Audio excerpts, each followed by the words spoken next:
Hello and welcome. This is the Zen community of Oregon, making the teachings of the Buddha Dharma accessible to support your practice. New episodes air every week.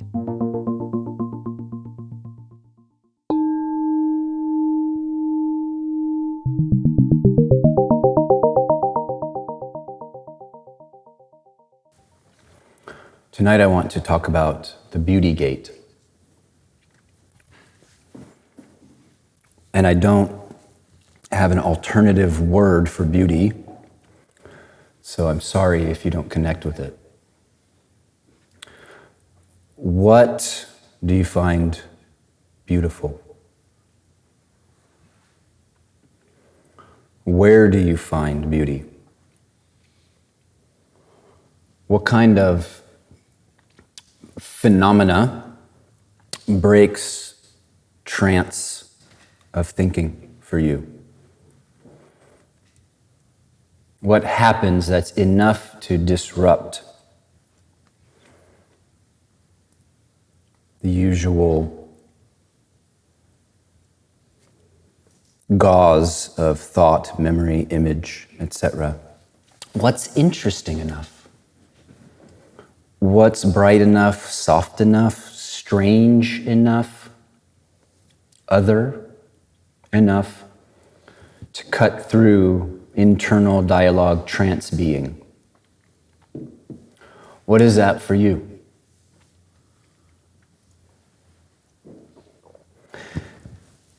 Is there anything in the world that seems to flirt with you?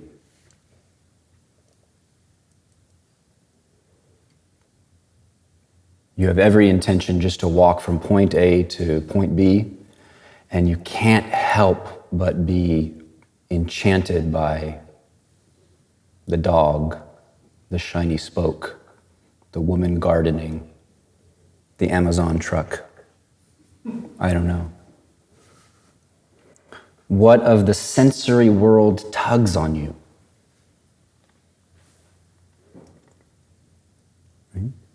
For somebody, it might be vintage trading cards or horseshoes. People collect some really weird stuff.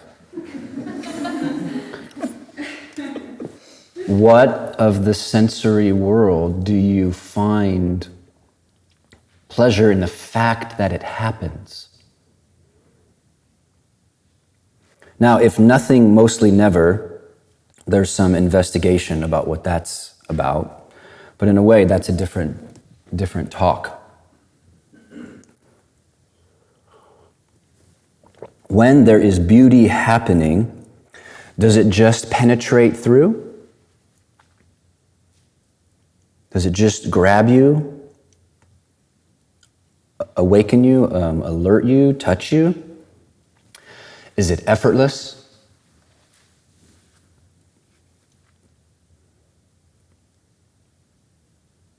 Is it like you meet the world part way? Are you in a state of availability to it? I find for myself, once I pass through a particular period of grieving or sorrow, or kind of disillusionment, the kind of tenderizing effect of that, on the other side of that, I feel like, I am in a time of availability that I don't often have. Do you make yourself available to it? Is there a way of being that makes you available to it?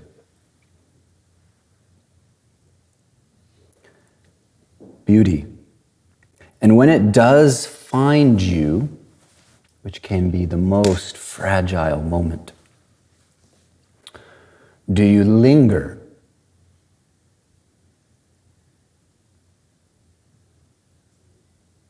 Have you lingered? Would you like to linger? Would you like to linger, but you have a very sensible part of yourself that says that's not what really matters? That's not really important. I have a to-do list. I'm a grown-up. I'm glad you can laugh at that. Is it a brief moment before attention leaps to the next?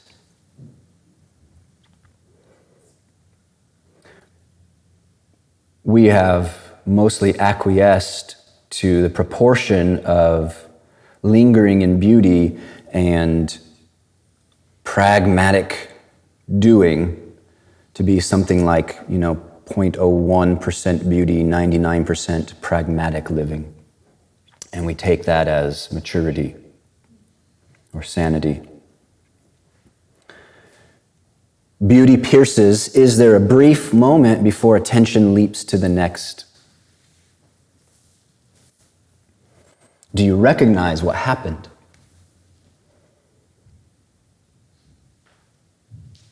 Do you feel there's a cost of that? Is there a cause of that?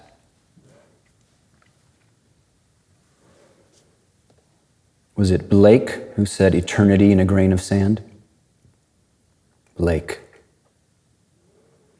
And some Zen masters said 10,000 worlds in an instant.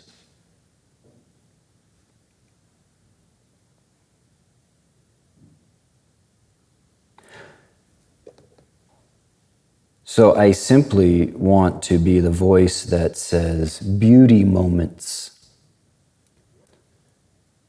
Recognize, let it undo the vector of habit.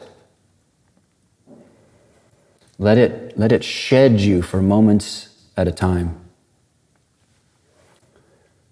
So you sit down and you're drinking your coffee and there is light playing on some leaves outside your window and you don't go, oh, isn't that nice? That moment that it flirts, you recognize that as an invitation to enter, to linger.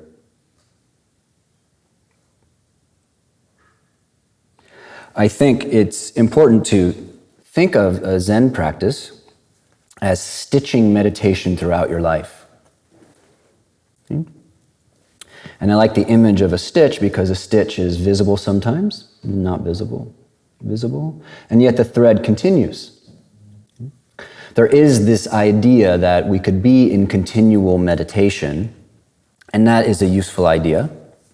But this idea is that we intentionally stitch.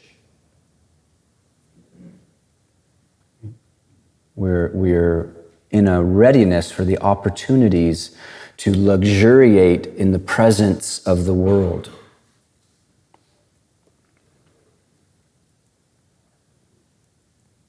If you read, for example, the literature on the awakening experiences of many of the Zen ancestors, I've never come across a single one where they said, I was sitting in the temple following my breath. I didn't expect that to be funny, but it happened at the sight of a peach blossom. Or Ikkyu was awakened at the sound of a crow, or someone, the tea dripping on their leg. There was one master who stubbed their toe on a rock. Wow. Schadenfreude in here. Zen, as a stance of spiritual practice, is one where we have times where we foreground the world and we recede the self. That's what beauty presents. When I was a teenager, I would listen to Alice Coltrane and Pharoah Saunders. There was a little bit of marijuana involved in this, but not enough to discount the insights. And I would just sit there and I go, oh, I just discovered a new religion. you just stop and listen to records like this. I didn't know I was onto something. Zen practice, one of its modes, maybe sometime I'll talk about you could slice it as 4 or 5 modes of awakening. One of them is world foregrounding, or self-disappearing so there's just world. You might get a little taste of that when you're so absorbed in a piece of music or a bite of food, and there's just that. That foregrounds such that your narrative, you as a being that exists in time with problems, actually is not there. You break trance, but you don't even know you break trance. Why? Because it's just lemon. It's just rhythm. It's just the feeling of your lover's skin.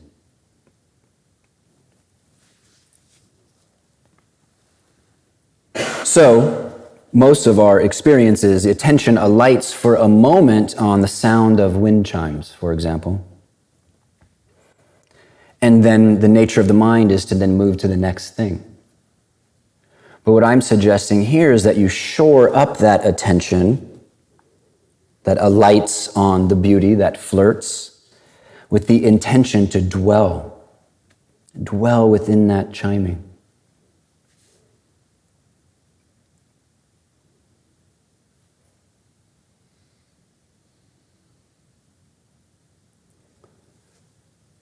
Some of the deconditioning of Buddhist practice, at least, I believe this is true of other mystical traditions at least, is we are unwinding our sense of a poverty of space and a poverty of time.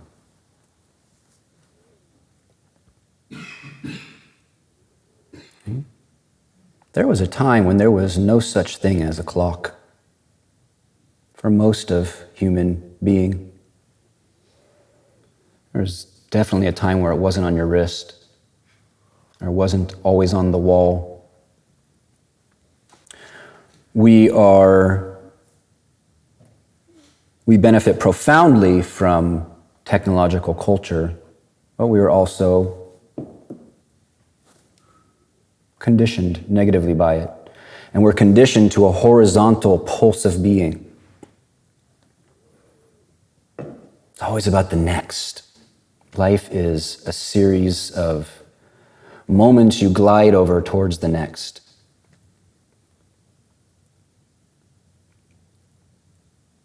So to work directly with the poverty of space and the poverty of time. It's a particular form of relaxation, I think. We very much like physical relaxation. I think of this or experience this as energetical relaxation. Right? So perhaps the body is caught up in the pulse of forward momentum, but in a way our energy is also going with that. And we want to relax both of them. So instead of moments being sharp, fleeting instants, they can really breathe wide. Who said time was an instant besides a clock?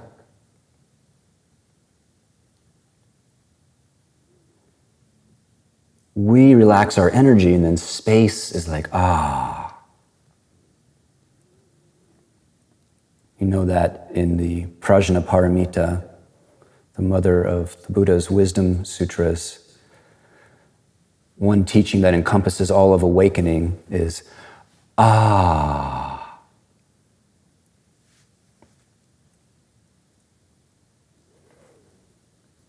So one thing that luxuriating in beauty is the practice of allowing oneself space,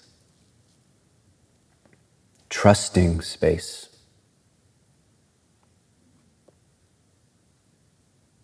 It's a little bit like falling through the cracks. That you fall through the cracks to your benefit. Now, I am not talking about a duality between being and doing. A duality, a tension, a polarity between doing versus non-doing. Being, doing, non-doing. Thought makes this duality. It is not found in reality. I'm not saying stop doing and be more.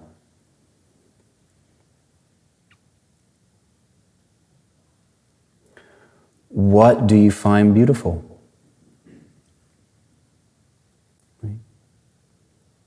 It doesn't have to be a spiritual thing. I'm the least spiritual person you could probably meet if you really knew.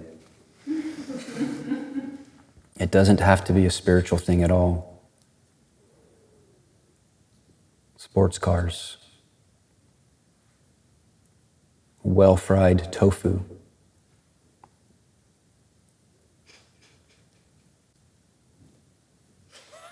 It's beautiful when it's well done.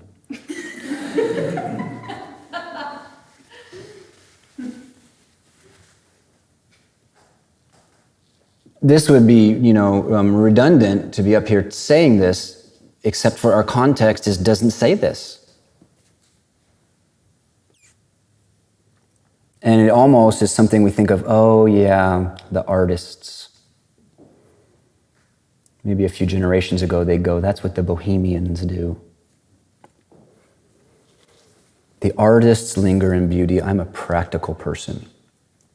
At your peril. What breaks trance? What's interesting enough, bright enough, soft enough, strange enough, compelling enough to cut through internal dialogue trance being? This practice, at least, is not mind going perpendicular, mind going head on to mind.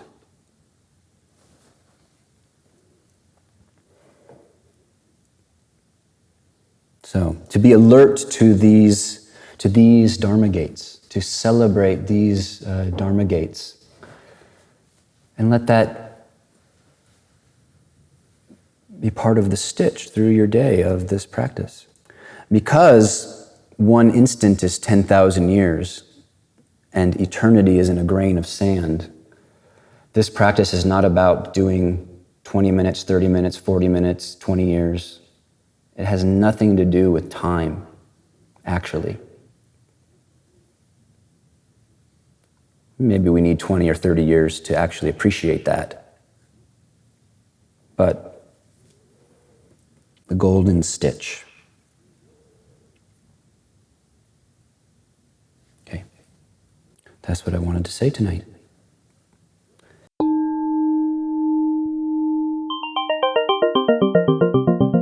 Thank you for listening to the Zen Community of Oregon podcast, and thank you for your practice. New episodes air every week. Please consider making a donation at zendust.org. Your support supports us.